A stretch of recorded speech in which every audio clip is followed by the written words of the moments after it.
اعوذ باللہ من الشیطان الرجیم بسم اللہ الرحمن الرحیم کتاب انزلناه الیک لتخرج الناس من الظلمات الى النور باذن ربهم الى صراط العزیز الحمید۔ صدق اللہ العظیم۔ آج پہلا دن ہے اور ہم نے تقریباً 1.5 پارے کی تلاوت کی ہے، تو پہلے دن میں خلاصہ مکمل تو نہیں عرض کیا جا سکتا، البتہ جو خلاصہ سننے کی نیت سے آپ حضرات بیٹھے ہیں یا آئندہ انشاءاللہ بیٹھیں گے، تو ہم کیوں بیٹھیں، کیوں ہمارے لیے بیٹھنا ضروری ہے اور ہمیں کیا سننا چاہیے اور کس مقصد سے ہم بیٹھیں گے، یہ چند باتیں ذہن کے اندر آ جانی چاہیے، اس لیے کہ انسان اسی چیز کو حاصل کرنا چاہتا ہے جس کی امپورٹنس اس کے دل کے اندر ہوتی ہے۔ اگر اہمیت نہیں ہے تو زبردستی انسان کسی کو کوئی چیز نہیں دے سکتا۔ اہمیت کسی چیز کی اپنے اندر تو ہو سکتی ہے، لیکن دوسرے دل کے اندر اس کی اہمیت کا آنا یہ ضروری ہے۔ مثال کے طور پر ایک چیز کی اپنی امپورٹنس تو ہے، لیکن صرف اس انسان کی نظر میں جو اس کو جانتا ہے، اور جو اس کو جانتا نہیں ہے اس کے نزدیک اس کی کوئی قیمت نہیں ہے۔ جیسے جوہر کی نظر، جوہر کی جو قیمت ہے وہ جوہری کی نظر کے اندر ہے، اگر وہ جوہر کسی لوہار کے پاس چلا جائے تو اس کے نزدیک اس جوہر اور موتی کی کوئی قیمت نہیں ہے۔ بالکل ہمارا یہی حال ہے، ہم بالکل لوہار کی طرح ہو چکے ہیں۔ اللہ نے ہمیں جوہر دیا، اللہ نے ہمیں نعمت دی، اللہ نے ہم پر احسان کیا۔ ویسے تو اللہ تعالیٰ نے بڑی نعمتیں ہمیں دی ہیں، اور کچھ صورتیں ایسی اتاری ہیں جس میں اللہ نے نعمتوں کا ہی ذکر کیا، اور مشہور صورت سورہ رحمان ہے، جس میں اللہ تعالیٰ نے اپنے تعارف کروایا رحمان کے لفظ سے، اور فرمایا کہ جتنی نعمتیں میں نے انسان کو دی ہیں وہ میں نے ان پر رحم کیا ہے۔ الرحمن، بڑا مہربان ہے وہ۔ پھر آگے وہ نعمتیں ذکر کی، تفصیلی نعمتیں ہیں، لیکن سب سے پہلے جس نعمت کا تذکرہ اللہ نے کیا وہ کیا ہے؟ علم القرآن۔ رحمان نے انسانیت پر سب سے بڑا رحم یہ کیا کہ انسانوں کو قرآن جیسا جوہر اور قرآن جیسا موتی عطا کیا۔ اور اس کے بعد دوسرے نمبر پر نعمت جو ذکر کی، خلق الانسان، انسان کا وجود۔ حالانکہ انسان کا وجود پہلے ہوتا ہے یا قرآن پاک پہلے انسان حاصل کرتا ہے؟ پہلے انسان کو وجود ہوتا ہے، اس کے بعد انسان قرآن حاصل کرتا ہے، لیکن اللہ تعالیٰ نے انسان کے وجود کی نعمت سے پہلے جس چیز کا تذکرہ کیا ہے وہ قرآن، یہ بتانے کے لیے کہ انسان کے وجود کے بعد سب سے زیادہ اہم چیز اگر کوئی چیز ہے، سب سے پہلے انسان کو دنیا کے اندر جانے کے بعد اگر کوئی گائیڈ لائن چاہیے جہاں سے لینی ہے تو وہ یہ قرآن ہے، لہٰذا وہ اپنے وجود سے بھی زیادہ امپورٹنٹ اس قرآن کی نعمت کو دے۔ یہ قرآن ہے کیا؟ ہم اس دنیا کے اندر آئے، ایک مختصر سا ایک وقت ہے عالم دنیا کے اندر، ہم نہ یہاں تھے نہ یہاں رہیں گے، یہ ایک عالم ہے جس سے گزر کر ہمیں جانا ہے۔ ہم عالم ارواح کے اندر تھے، وہ ہماری پرماننٹ جگہ نہیں تھی، ہم عالم دنیا کے اندر ہیں، یہ ہماری پرماننٹ جگہ نہیں ہے۔ اس کے بعد ہمیں عالم برزخ کے اندر جانا ہے، اور وہ بھی ہماری پرماننٹ جگہ نہیں ہے۔ اس کے بعد عالم محشر کے اندر جانا ہے، وہ بھی ہماری پرماننٹ جگہ نہیں ہے۔ پھر جنت یا جہنم کا جو ہے فیصلہ ہونا ہے۔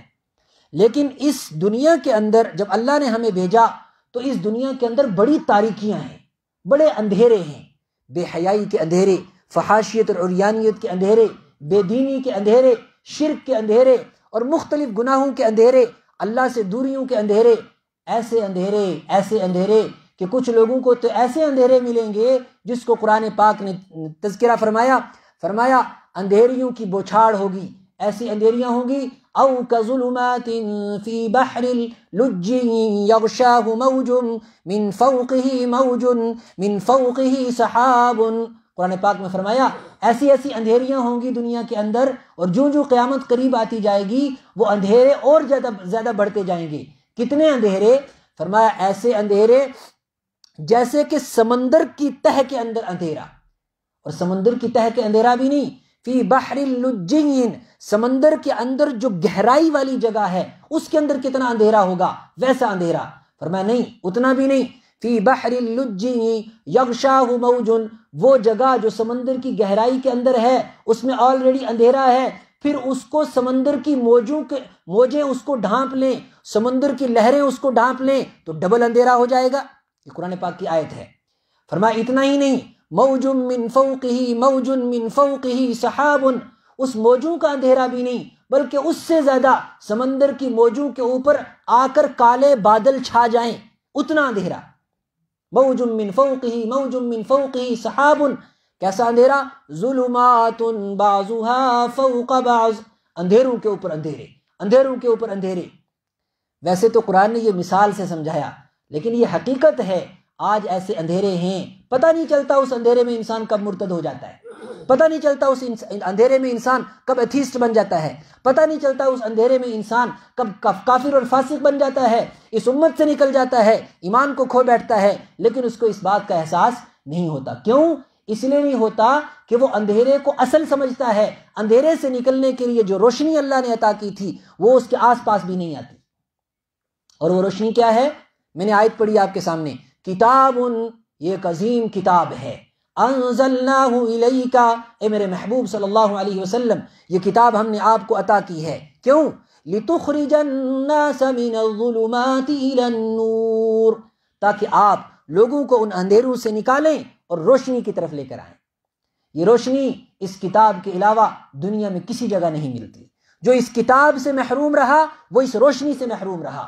زندگی بھر جو کچھ مرضی پڑھتا رہے، جو کچھ مرضی حاصل کرتا رہے، لیکن اگر اس کو اس کتاب کی روشنی حاصل نہیں ہوئی، وہ اندھیروں میں دھکے کھائے گا، وہ ٹھوکر کھائے گا، اپنے آپ کو زخمی کرے گا، اس کے علاوہ اس کے ہاتھ کچھ نہیں آئے گا۔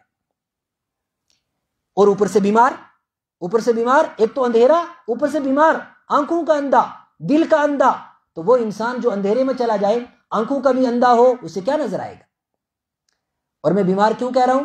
اس لیے کہ اللہ تعالیٰ نے ساری انسانیت کو بیمار کہا ہے۔ اللہ تعالیٰ فرماتے ہیں ساری دنیا بیمار ہے۔ وَنُنَزِّلُ مِنَ الْقُرْآنِ مَا هُوَ شِفَاءٌ، ہم ان بیماروں کے لیے شفا اتار رہے ہیں۔ اور ساری دنیا اپنے اوپر ظلم کر رہی ہے، وَرَحْمَةٌ، اور اللہ تعالیٰ اس کتاب کو رحمت بنا کر اتار رہے ہیں۔ ہاں، زمانے میں محنت کی گئی اس بات پر کہ اندھیروں کو خوب بڑھاؤ، روشنیوں کو گم کر دو، روشنیوں کو چھپا دو، تاکہ انسانوں کو روشنی نہ ملے، انسان مایوس ہو جائے، انسان بزدل ہو جائے، انسان اپنے مشن سے دور ہو جائے، انسان اپنے خالق اور مالک سے دور ہو جائے۔ اور اس کا صرف ایک راستہ ہے کہ قرآن کو انسانوں سے دور کر دو۔ اور یہ کوئی آج کی پالیسی نہیں ہے، جب سے یہ قرآن اترا ہے اس وقت سے اسی پالیسی پر عمل کیا گیا ہے۔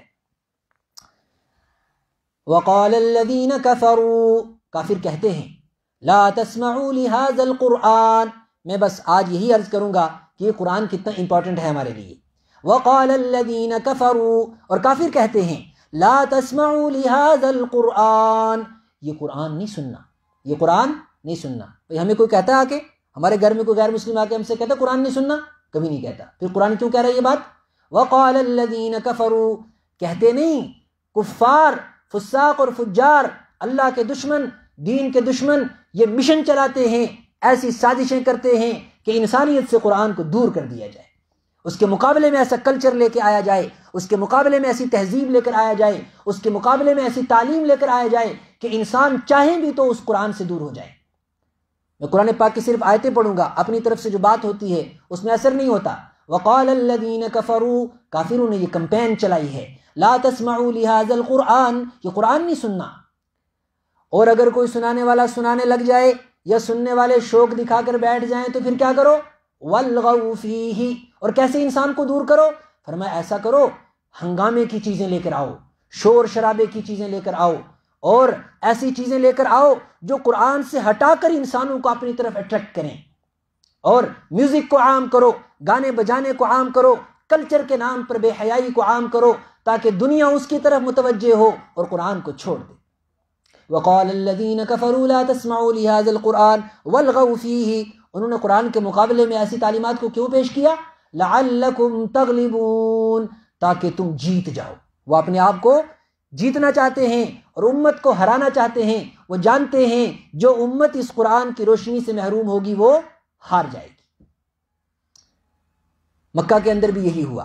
حضرت ابوبکر صدیق رضی اللہ تعالی عنہ قرآن پاک کی تلاوت کرتے تھے، آس پاس کے لوگ آ کر بیٹھ جاتے تھے، نہ چاہتے ہوئے بھی ان کا دل چاہتا تھا کہ سنیں، انہوں نے آپ سے شکایت کی اور کہا کہ آپ کے یہ ساتھی صحن میں بیٹھ کر تلاوت کرتے ہیں اور ہماری عورتیں اور ہمارے بچے ان کی اس تلاوت پر فدا ہو جاتے ہیں، آپ ان کو روکو۔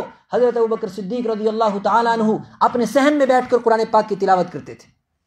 پھر کیا ہوا، ایک فاسق اور فاجر، ایک مکہ کا کافر، ایک اللہ کا دشمن، اس کے قرآن کا دشمن، وہ اٹھا، وہ ایران گیا اور وہاں سے جا کے کنجریوں کو لے کے آیا ناچنے کے لیے، اور وہاں سے گانے بجانے کے سامان لے کر آیا، اس پر قرآن پاک کی یہ آیت اتری، وَمِنَ النَّاسِ، کچھ لوگ ہیں ایسے جنہیں ہم جانتے ہیں، مَن يَشْتَرِي لَهْوَ الْحَدِيثِ، جو بیکار کی باتوں کو خرید کر لاتے ہیں، بیکار کی باتوں کو خرید کر لاتے ہیں، لِيُضِلَّ عَن سَبِيلِ اللَّهِ، کیوں لاتے ہیں؟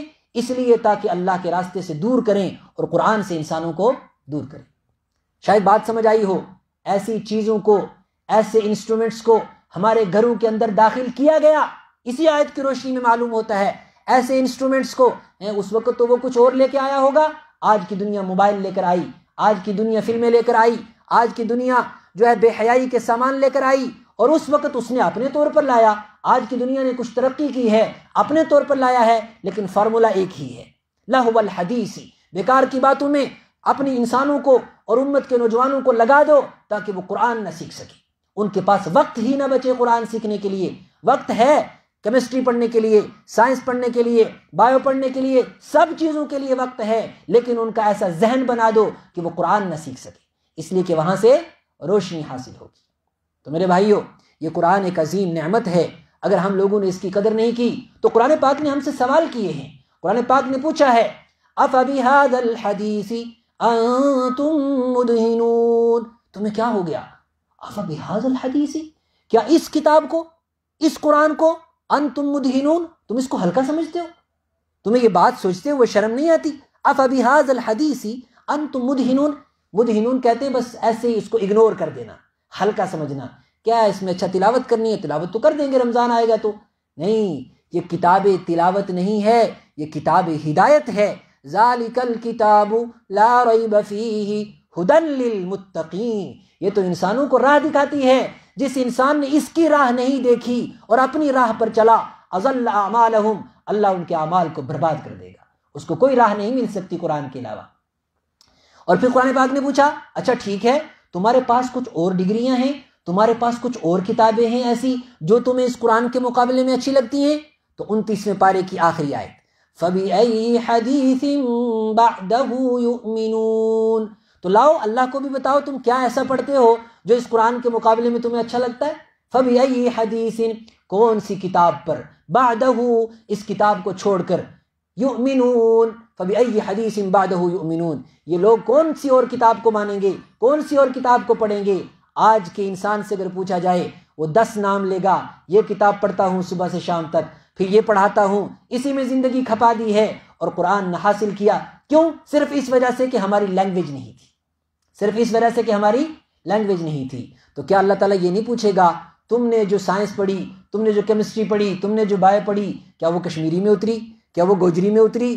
کیا وہ تمہاری اردو میں اتری؟ تم نے اس کو حاصل کرنے کے لیے، مٹیریل کو حاصل کرنے کے لیے دنیا کی ساری زبانیں چھان ماری، دنیا کی ساری زبانوں کو کھنگال دیا، جو سبجیکٹ تمہیں حاصل کرنا تھا، جس زبان میں تھا، تم نے وہی زبان حاصل کرنا شروع کیا۔ بس ایک قرآن ایسا تھا جو تمہاری زبان میں نہیں اترا، تو تم نے سوچا کہ ہماری زبان میں نہیں اترا تو ہمیں حاصل کرنے کی کیا ضرورت ہے۔ اللہ تبارک و تعالی ہمیں قرآن پاک کی اس نعمت کی قدر کرنے کی توفیق عطا فرمائے۔ 35 پہ ہم نے شروع کیا تھا، بس 2-3 منٹ میں بات ختم کرتا ہوں۔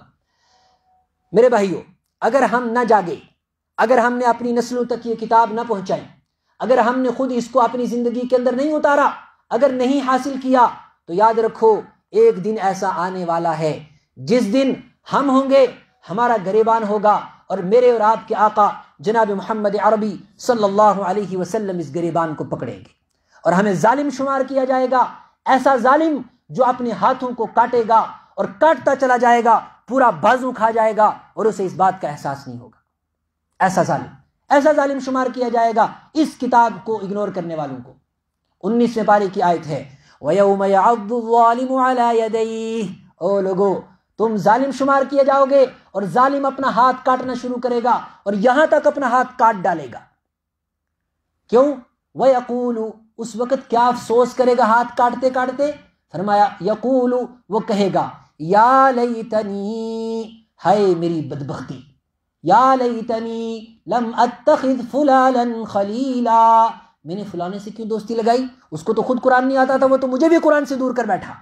میں نے فلانوں سے دوستی لگائی، میں نے فلانی تہذیب والوں سے دوستی لگائی، میں نے فلانی تعلیم والوں سے دوستی لگائی، میں نے فلانے اسکول والوں سے دوستی لگائی، میں تو وہاں جوانی گزارتا گیا جہاں قرآن کا ایک حرف مجھے کسی نے نہیں سکھایا۔